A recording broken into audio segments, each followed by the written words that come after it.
अस्सलाम वालेकुम दोस्तों, मैं हूं Nariz Ali Waraich, advocate high court. जैसे कि आप दोस्त जानते हैं कि मेरा जो ये चैनल है वो सिविल क्रिमिनल की वीडियोस के साथ साथ टैक्सेशन के हवाले से भी आपकी रेगुलर तौर पे मावनत करता है। और इसमें मेरी डिफरेंट ऑलरेडी वीडियोस अवेलेबल हैं चैनल पे, जिसमें हर साल की इनकम टैक्स की रिटर्न की बाबत जो है ना वो मैं प्रॉपर एक वीडियो बनाता हूँ। और बहुत सारे लोग कांटेक्ट भी करते हैं, किसी के सवालात होते हैं, जवाबात होते हैं। तो आज की जो ये वीडियो है वो है 2022 से 23 की, 1 जुलाई 2022 से 30 जून 2023 की हम इनकम टैक्स की रिटर्न कैसे फ़ाइल कर सकते हैं। और चूँकि आप जानते हैं कि रिसेंट जो बजट आया है इसके अंदर काफ़ी सारी जो क्वेरीज़ हैं, काफ़ी सारी डिफ़िकल्टीज़ जो है ना वो फेस करनी पड़ रही हैं। ख़ास तौर पे सैलरीड पर्सन के लिए टैक्सेशन बहुत ज़्यादा बढ़ा दी गई है, टैक्सेशन की रेशो काफ़ी बढ़ा दी गई है। और इसी तरह बिज़नेस पर्सन के लिए भी, साथ ही साथ बिज़नेस पर्सन में जो रिटेलर्स हैं, रिटेलर्स के लिए भी एक जो नया टैक्स उन्होंने इम्पोज़ कर दिया, जिसमें 2.5% पे, देन अगर वो फाइलर होते हैं तो 0.5%। तो इस तरह की छोटी छोटी जो है ना बजट के अंदर उन्होंने बहुत सारे कोशिश की कि जो नेट एफपीआर के जो है वो पोर्टल पे नहीं आते, या एफपीआर के टैक्सेबल इनकम होते हुए एफपीआर की नज़र में नहीं आते, अपने आप को फाइलर नहीं करते, तो उनको खींचने के लिए और अपने नेट में लाने के लिए उन्होंने काफ़ी सारे इस बजट के अंदर जो है ना वो चेंजेस किए हैं। तो जो आज का हमारा टॉपिक है उसकी हम डिस्कशन स्टार्ट करते हैं। जैसे कि आप सब दोस्त जानते हैं कि 2022 से इसकी जो रिटर्न है एफपीआर के लिए हमें उसकी वेबसाइट को ओपन करना है, fpr.gov.pk। और रिटर्न जब साइट ओपन हो जाती है तो नीचे देखिएगा कि ऑनलाइन सर्विसेज के टैब के अंदर इनकम टैक्स की आईआरएस का जो है वो एक क्लिक होता है, पॉइंट होता है, उसके ऊपर क्लिक करें और जो आपका मुतलका CNIC नंबर है वो यहाँ पे आप पुट कर दें।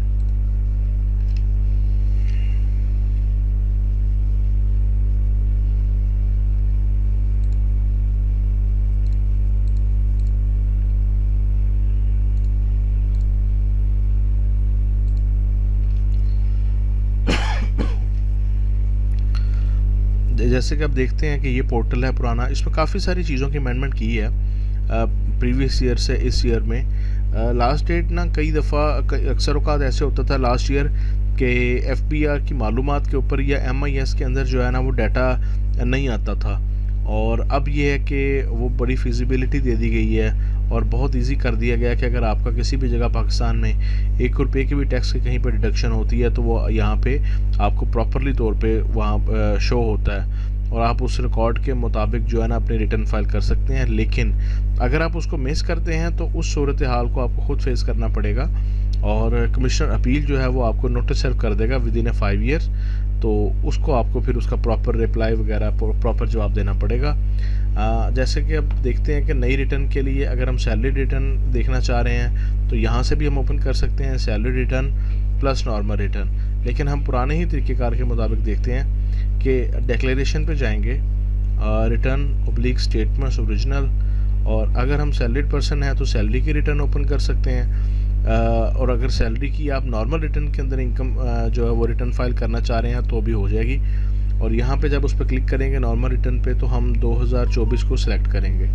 2024 जैसे लिखेंगे तो 1 जुलाई जो फिस्कल ईयर है, टैक्स ईयर है, जो 1 जुलाई 2023 से लेकर 30 जून 2024 तक वो शो हो जाएगा। उसको आप ओपन करिएगा। जैसे आप ओपन करते हैं तो आपकी इनकम टैक्स का जो फॉर्म है, फॉर्म 141 और साथ इसका जो वेल्थ स्टेटमेंट है, वो दोनों चीज़ें ओपन हो जाएंगी। उसके अंदर आपके जो अपने एसेट्स हैं, आप अगर सैलरीड पर्सन हैं तो सैलरीड के टैब में आपने जो जितनी आपकी सैलरी है वो आपने ऐड करनी है।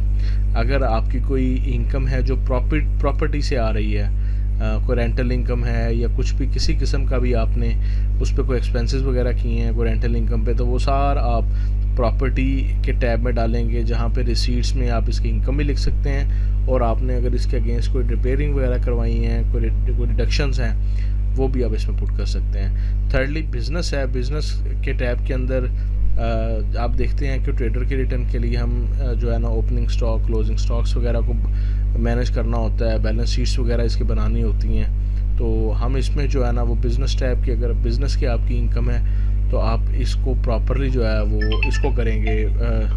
और इसके बाद सेकेंडली, अगर बिज़नेस के अलावा आपका कोई और कैपिटल गेन आ रहा है, आपने कोई प्रॉपर्टी परचेज़ की है, उसके ऊपर आपने कोई एक्स्ट्रा गेन आया है, मतलब प्रॉपर्टी आपकी 10 लाख की थी, आपने उसको 15 लाख का सेल किया, तो जो 5 लाख का कैपिटल गेन आया है, तो वो कैपिटल वो जो है बेसिकली वो आपकी इनकम है, प्रॉफिट है, तो आप उसको फिर जो है वो कैपिटल गेन के टैब में मेंशन करेंगे।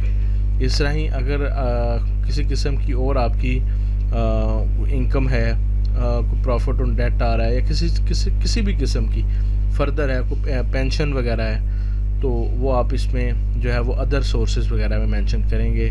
कोई फॉरेन सोर्स है या एग्रीकल्चर इनकम है, तो आप एग्रीकल्चर के टैब में और फॉरेन सोर्स में आप ऐड करेंगे। इस तरह इन टैक्स चार्जेबल में आप जो है वो, अगर आपकी किसी जगह पे कोई टैक्स की डिडक्शंस हो रही हैं, मोबाइल्स वगैरह में, मोबाइल के आप बिल वगैरह पे करते हैं, पीटीसीएल के बिल पे करते हैं, तो इस तरह अगर जहाँ भी आपने जो भी टैक्स पे किया है, तो आप इस रिटर्न के अंदर आप अपना इस फॉर्म के अंदर टैक्स एडजस्टेबल टैक्स में आप मेंशन करेंगे। और जो आपके फाइनल टैक्सेशन है जो आपने जमा करवाई हैं, आपको एडवांस टैक्स वगैरह की किसी भी तरह की बात में, तो आप उसमें आप ये फाइनल का जो फॉर्म है यहाँ पे आप सबमिट करेंगे। ये देख रहे होंगे कि अभी इनकी कोई इस तरह की फ़ाइनल टैक्सेशन के अंदर नहीं थी, क्योंकि ये अब सिस्टम बाज़ औक़ात ऑटोमेटिकली जो है वो डाटा कलेक्ट कर लेता है, तो फाइनल फिक्स्ड, और इसके अंदर आप अगर कोई आपकी किसी किस्म की टैक्स की डिडक्शन हुई है तो आप इसमें मेंशन कर सकते हैं। और एट द एंड हम कंप्यूटेशन में जाएंगे। कंप्यूटेशन में आपने जो भी प्रॉपर्टी से, बिज़नेस से, कैपिटल एसेट से या सोर्स से, इन सब से या सैलरी से आपने जो भी इनकम आई है वो उनके टैब के सामने आपको शो होगी। और उसके अलावा आपने जो है वो यहाँ पर कंप्यूटेशन पे आपने अपना जो टैक्स बन रहा होगा, एडमिटेड टैक्स है, अगर कोई आपका डिमांड किया जा रहा है टैक्स एफबीआर की तरफ से वो, या अगर कोई एफबीआर की तरफ आपका रिफंडेबल है, तो वो सारा यहाँ पे आपको शो हो जाएगा। हम एक सरसरी पे वर्किंग कर लेते हैं। मिसाल के तौर पे आपकी जो इनकम है, मैं आपको पहले इसका जो इस दफ़ा टैक्सेशन के जो रेट्स आए हैं वो मैं आपसे शेयर करता हूँ कि वो इस दफ़ा, जस्ट अ मिनट प्लीज़ जी। ये इस दफ़ा जो रेट्स हैं नए अपडेट हुए हैं। अगर आपकी 6 लाख तक सैलरी है तो उस पर आपको 0% टैक्स है। ये प्रीवियस था, सेम एज़ इट इज़ रखा। इसके बाद जो आगे नेट रेट्स हैं वो थोड़े से इंक्रीज़ किए हैं इस दफ़ा गवर्नमेंट ने। 6 लाख से 8 लाख तक आपका 7.5% कर दिया, और जो है वो 8 से 12 लाख तक 15,000 पे फिक्स कर दिया है, जबकि ये कम होता था और अब बढ़ा दिया गया 15,000 प्लस इस पर 15% टैक्स कर दिया गया। अगर 12 लाख से 24 लाख के दरमियान आपकी सैलरी है तो 75,000 रुपये तो आप फिक्स देंगे, प्लस जो आपकी एक्सीडिंग अमाउंट है 12 लाख से ऊपर, उसके ऊपर आप 20% देंगे। अगर आपकी 24 लाख से 30 लाख तक है तो 3.25 लाख 3,15,000 आप देंगे, प्लस 25% इस पर एक्सीडिंग अमाउंट पे आप देंगे।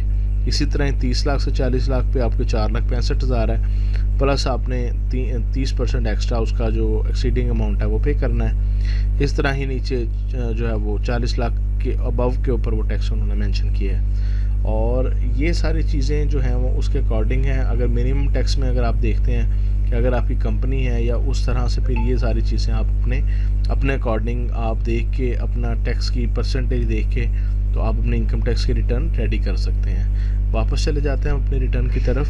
तो हमारी जो इनकम है वो, हमारी जो इनकम है वो आ रही है 17,84,000।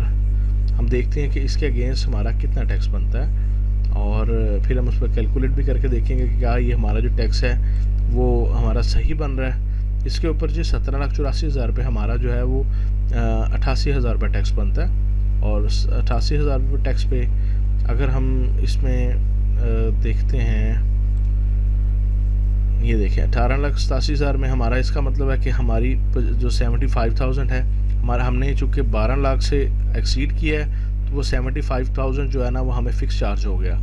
अब उसके ऊपर जो 75,000 के ऊपर जो एक्सीडिंग अमाउंट है उसकी जितनी परसेंटेज के हिसाब से है वो सिस्टम ने ऑटोमेटिक कलेक्ट करके, तो यहाँ पे 88,000 हमारा जो टैक्सेबल, हमारी जो टैक्सेबल इनकम के ऊपर टैक्स निकाला नॉर्मल टैक्स, वो 88,000 है।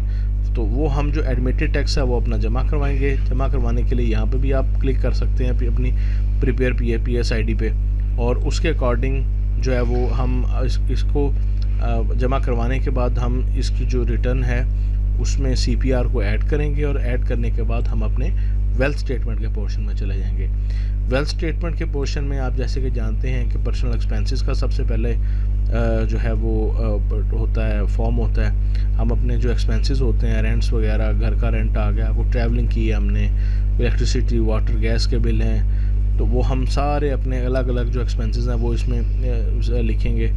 सेकेंडली हमारी जितनी वेल्थ स्टेटमेंट के अकॉर्डिंग है वो हम सारा प्रॉपरली जो है वो जो हमारे पास कोई एसेट्स मौजूद हैं, गाड़ी है, बाइक है, अपना इसके अलावा कोई प्रॉपर्टी है, कोई एग्रीकल्चर प्रॉपर्टी है, कोई इसके अलावा गोल्ड है, ज्वेलरी होगी, फर्नीचर वगैरह, हर चीज़ जो ईच एंड एवरीथिंग हम इसमें मेंशन करेंगे अपनी। और उसके बाद रिकॉन्सिलेशन में चले जाएंगे, तो जो हमने एसेट्स पुट किए होंगे वो एसेट्स हमारे यहाँ पे शो हो जाएंगे। यहाँ पे शो होने के बाद हमने जो उसके अकॉर्डिंग अनरिकनसाइल्ड अमाउंट को ज़ीरो करना है, और हमारी रिटर्न जो है वो रेडी हो जानी है सबमिशन के लिए। तो होपफुली कि आपको 2023 से 24 के रिटर्न को सबमिट करने का तरीक़ाकार पसंद आया होगा। कोशिश तो मैंने की है कि कुछ हद तक जामे एक वीडियो बनाऊं, लेकिन उसमें कई चीज़ों को प्रॉपरली से जो है वो नहीं शो किया जा सकता, क्योंकि इसमें हर person to person cases vary कर रहे होते हैं। तो अगर आपको इससे रिलेटेड या इससे सर्विसेज के रिलेटेड आपको कोई चीज़ रिक्वायर्ड हो, तो आप बिला झिझक कमेंट सेक्शन में या मेरे कॉन्टैक्ट नंबर पे आप रब्ता कर सकते हैं। Keep watching law and tax guidance. Thank you so much. अल्लाह हाफिज़।